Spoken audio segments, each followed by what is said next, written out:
morning, everybody, or good afternoon, wherever you happen to be in the world. This is Jeff Morton with Returning to Eden. I won't be joined with my co-host, Dr. Dinah Dye, doing something a little different with regard to my guests, and I'll get to that in just a moment. We have been, for the last couple of programs, talking about Dinah's series, What Would Yeshua or Jesus Do? And the idea behind Dinah doing the series is what would, back in the 80s, there was a WWJD, What Would Jesus Do?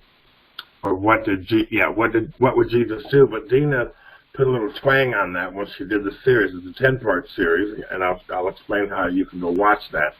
But it's actually, what did Jesus mean with regard to the world that he lived in and the time that he came and the people that he was dealing with and the culture and the government system.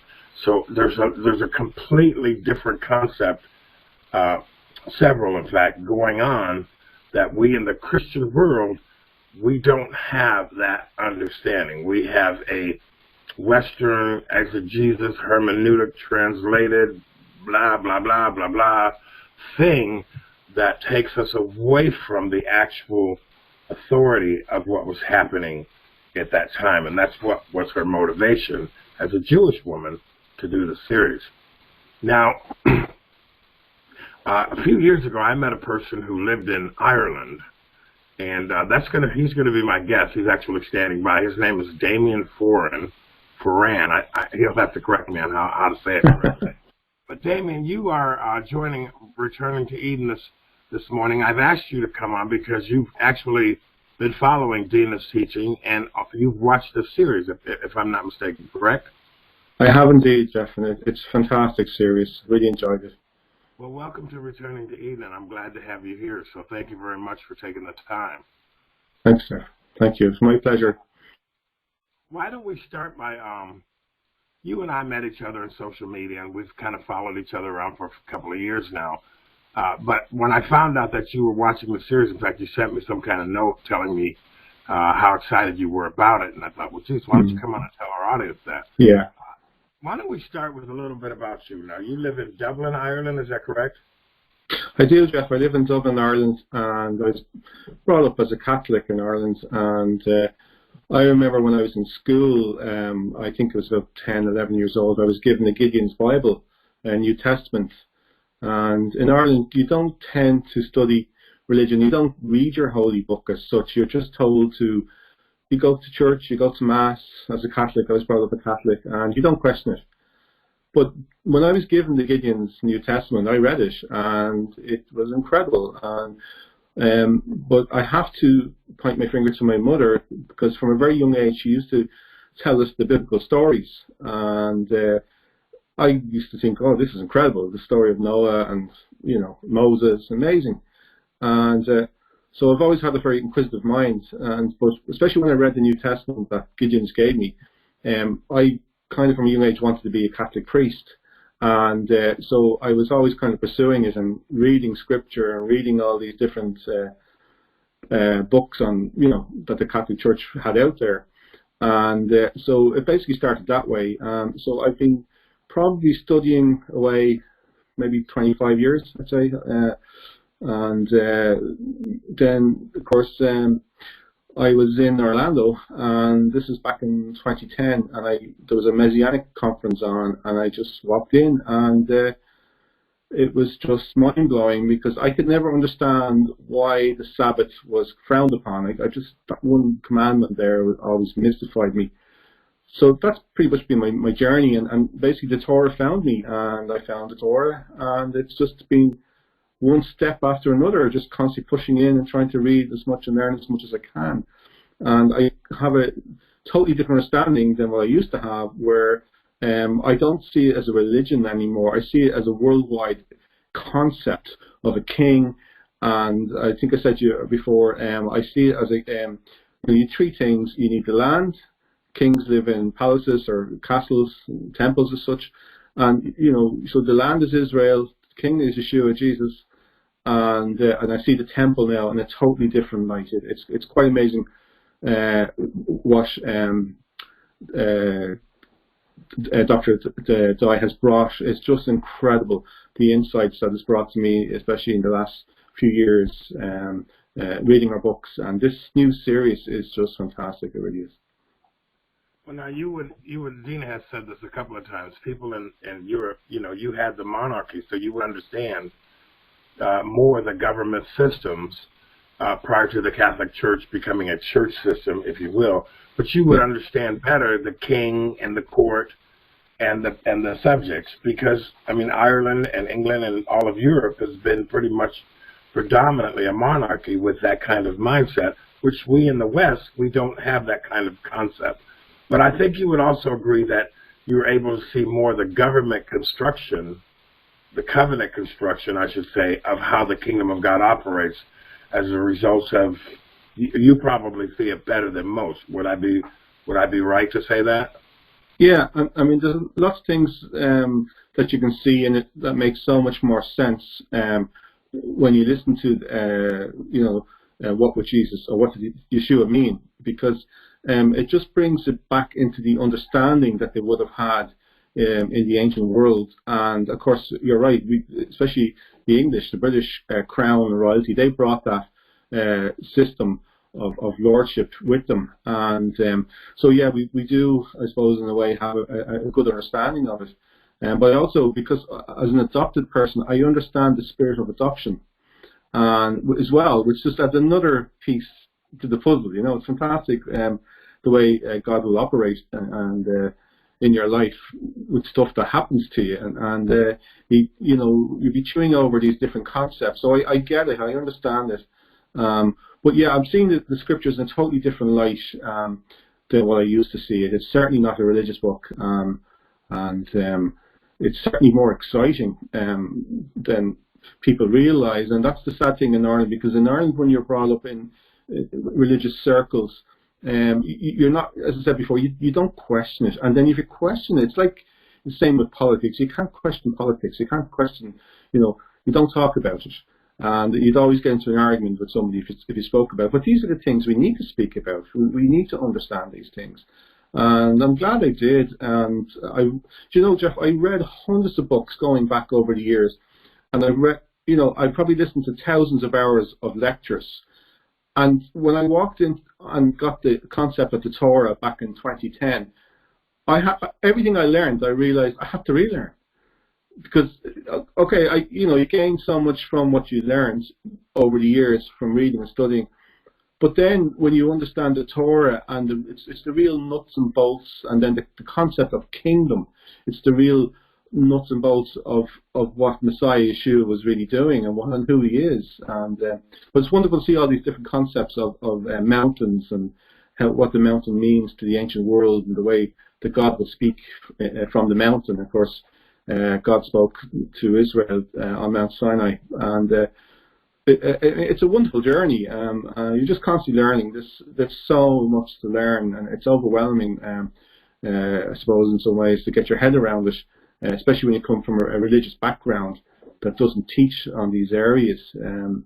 That's why Dr. Dinah Dye's books and her latest teaching is really awesome. It's really incredible. And I wish everybody could listen to this and then go and, look up the information for themselves, because there's so much in it. There's so much meat in it. It's fantastic.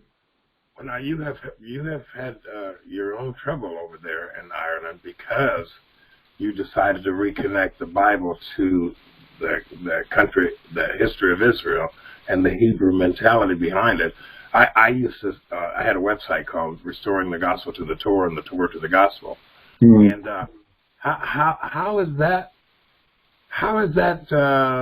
how's that been for you?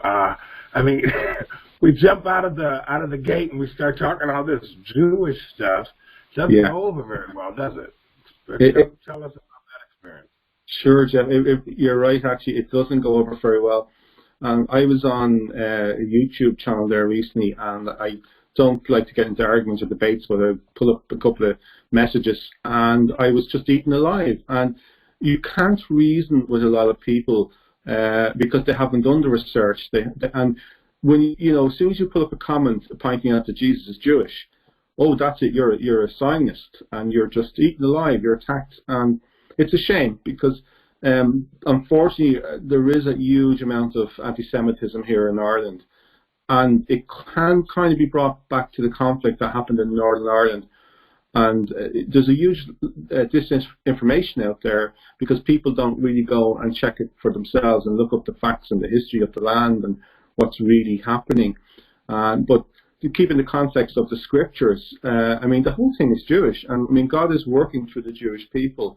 I mean, I think about when Yeshua says that, salvation comes from the Jews. I mean, that's huge. And I remember reading, where he talks about the leaders of the world lord over the people, and it's not to be that way with you. I mean, that just resonates so much with me when I read that, and I'm thinking that is an incredible understanding. But yeah, unfortunately there is a lot of anti-Semitism here in Ireland, because people just don't know. The media is very biased. I mean, the reporters that write the articles in the newspapers, they don't know themselves. They're just putting out there what has come from, let's say, the 1960s onwards, with this push to out the Jewish people from the land, their homeland.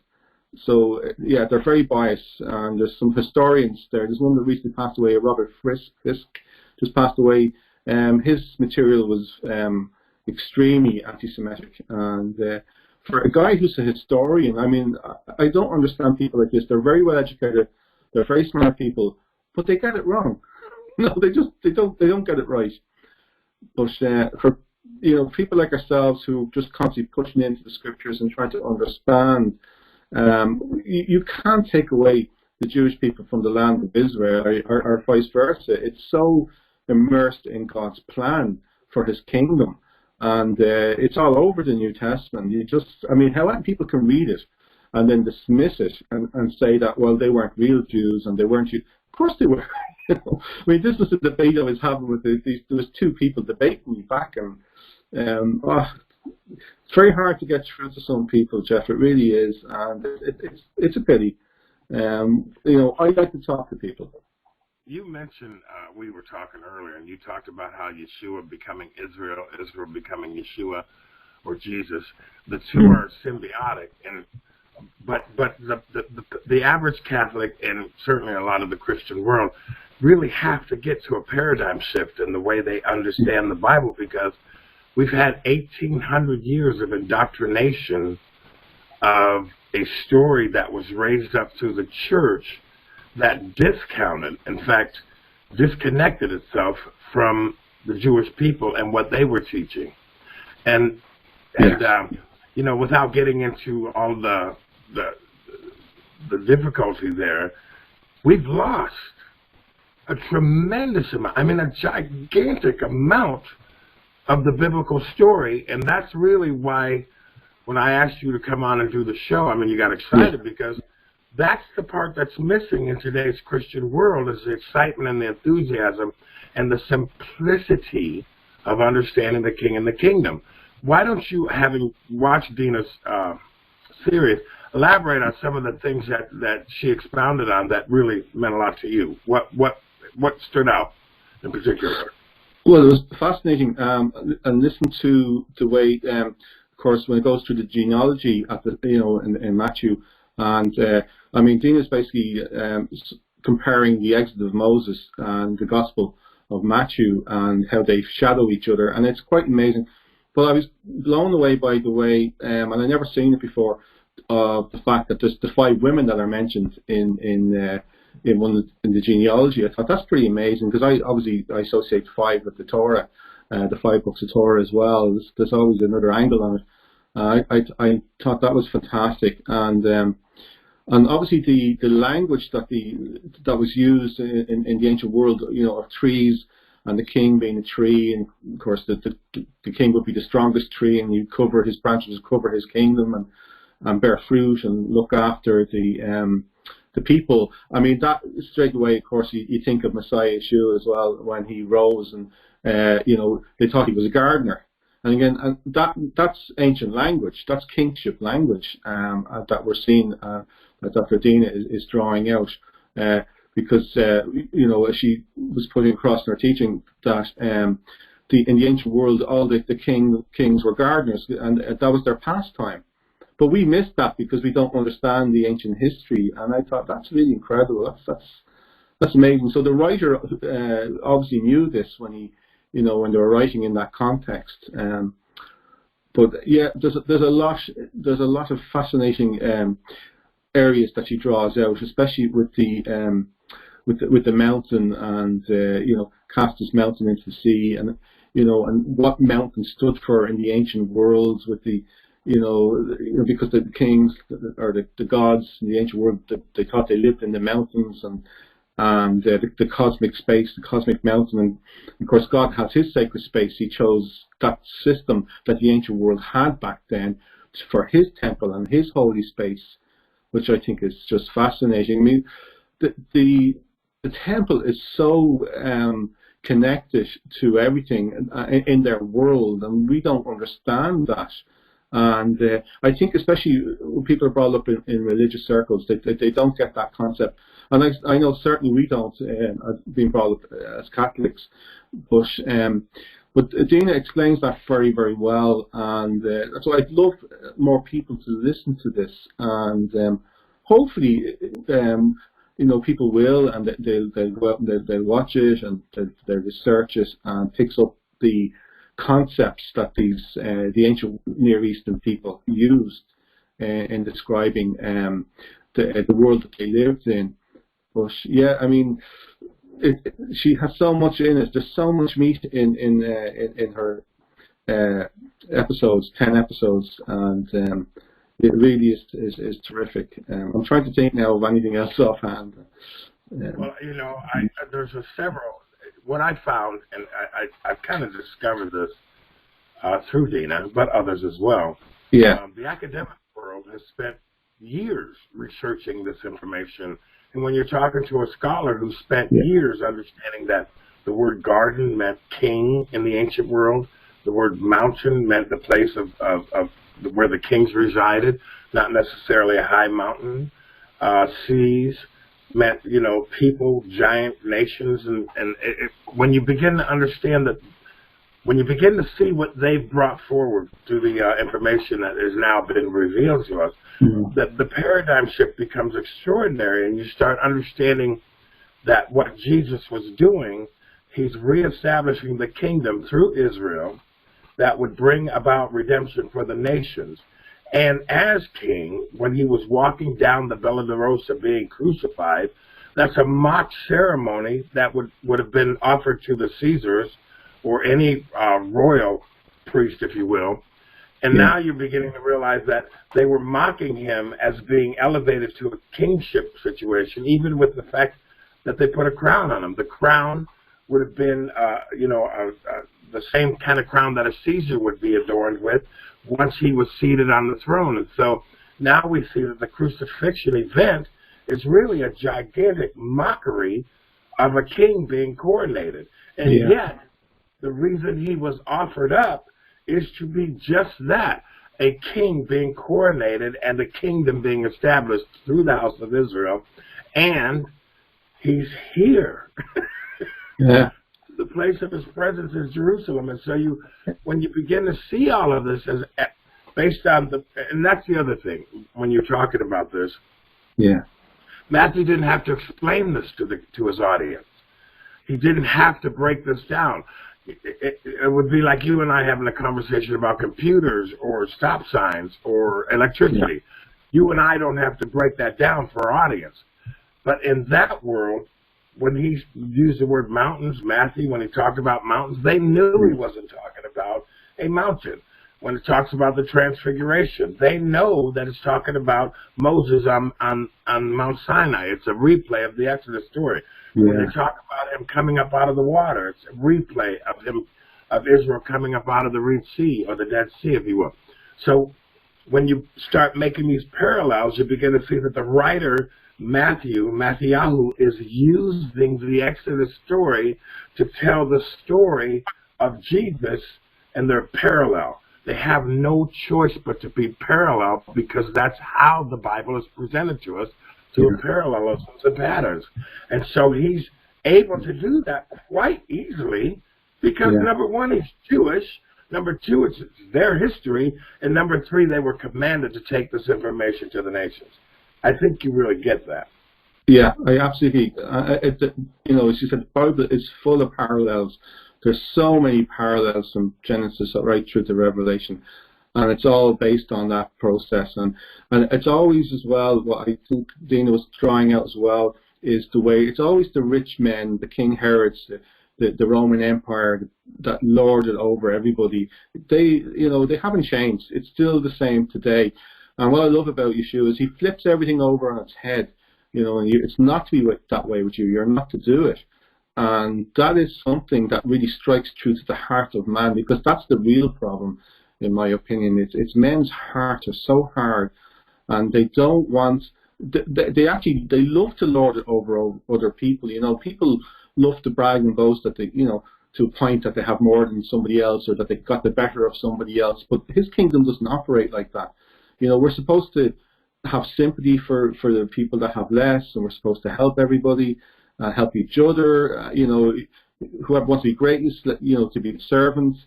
I get it. I think it's wonderful, and that for me has been my passion all my life, because I would question these things.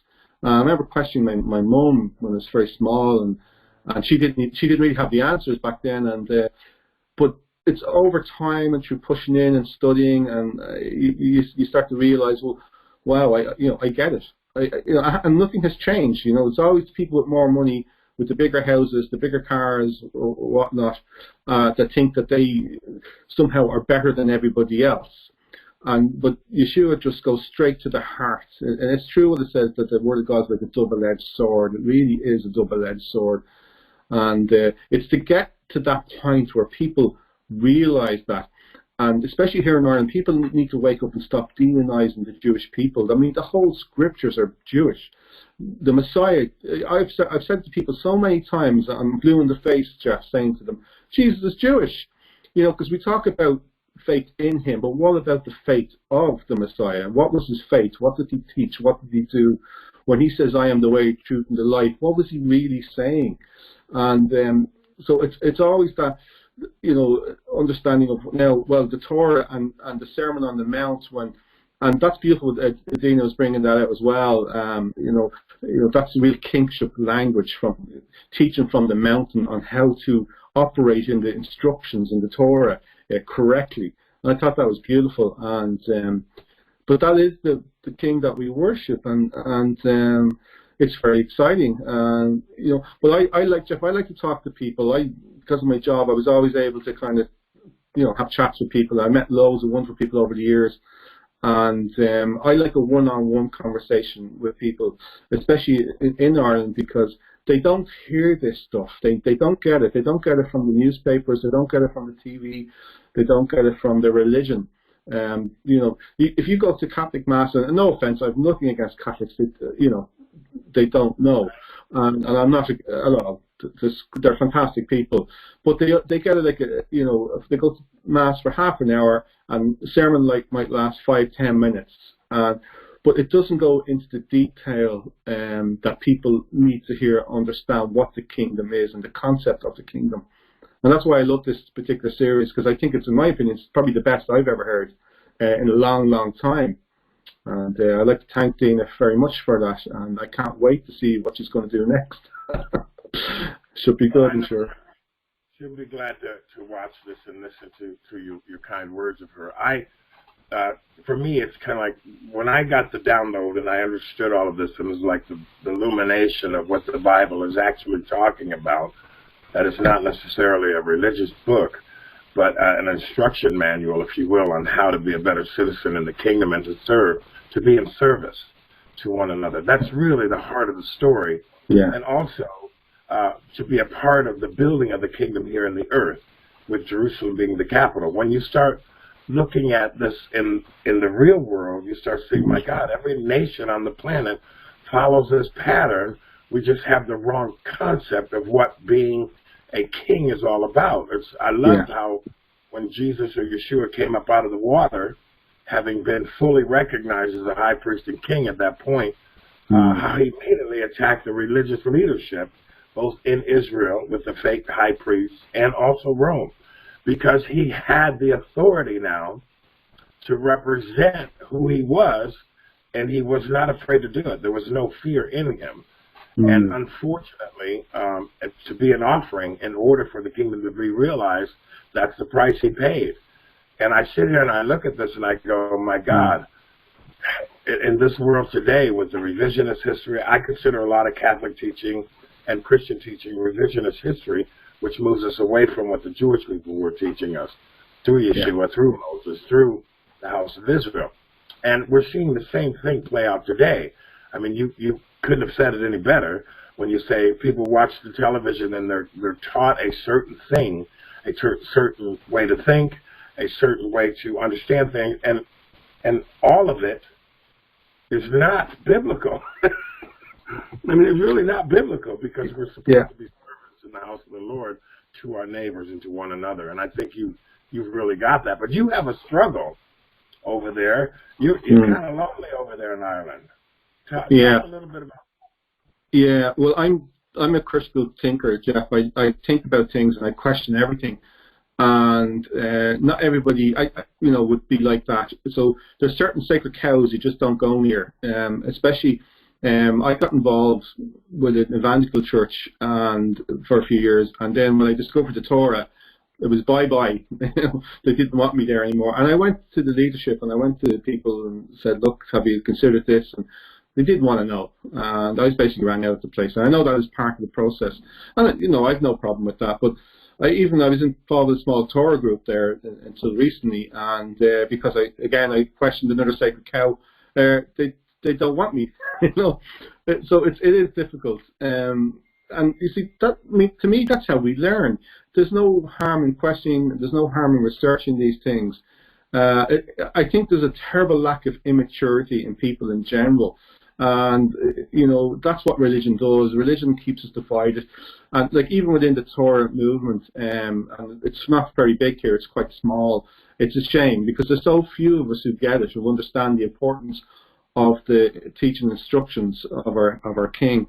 And when I saw this, and I was looking at the way, well, imagine every 7 years deaths are supposed to be dropped, and I was thinking, well, okay, if you're ruling over and lording over the people, you don't want them to know this, do you? So how do you do? Well, you demonize the Jewish people, don't you? And then people won't listen to them, and I started to see it in a different direction, Jeff, because I then started to realize then, and I've always looked at Jewish people. My grandfather was Jewish. I've always looked at Jewish people, but I started to see it in a different light, and I'm thinking, well, wow, yeah, so no wonder they were persecuted. No wonder, and they're still being persecuted. What is it about them? What did they have? What did they know?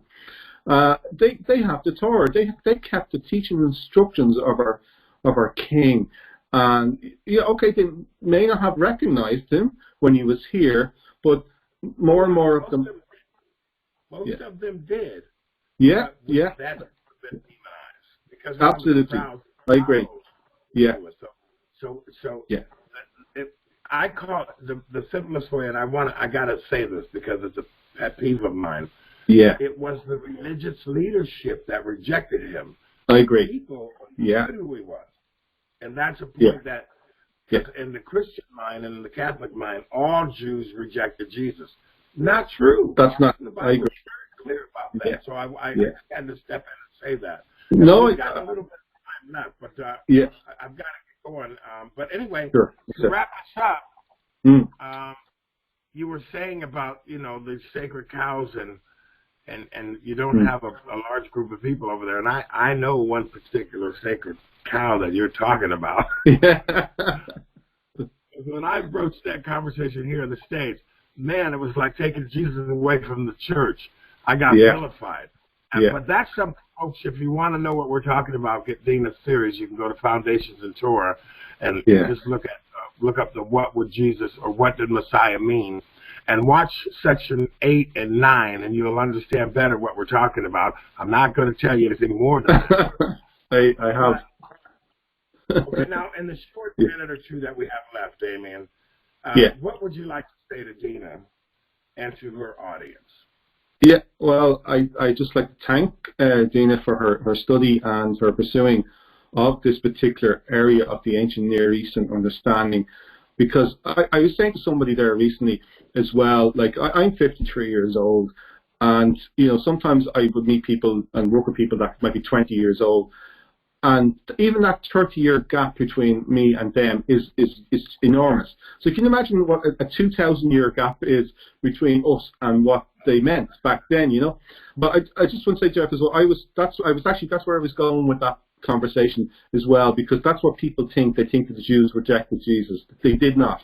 And I know that. And you mean, for crying out loud, the 12 apostles were Jews, and there were thousands that followed them, and I get that. But that's the idea and the concept that's put in people's minds. I'm glad you cleared that up, because that is so vital and so important to understand. And there's an awful lot that especially as you said that in the last couple of episodes, the couple of sacred cows are there, and I'd like to thank Dinah so much for going there, and I was pleasantly surprised because I've been looking into that for a few years myself, and I'm seeing it differently now from a different understanding, and I think it just makes so much more sense of the Gospels and what's really going on, and I'd like to thank her for doing that. It's wonderful. I hope she will do more and draw it out even further, and look forward to the next series that she's going to put together. And thank you, Dinah, so much. From the bottom of my heart, thank you. Folks, I've got to get going. I have a tight schedule today. I could sit here and have this conversation with Damien for the next 3 or 4 hours.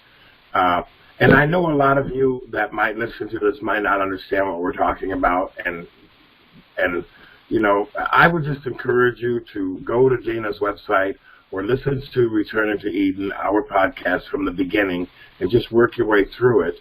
And also, don't be afraid to challenge your understanding of the biblical stories that you've been taught, because there's I always compare it to this. It's the story that we've been taught fits on the head of a pin.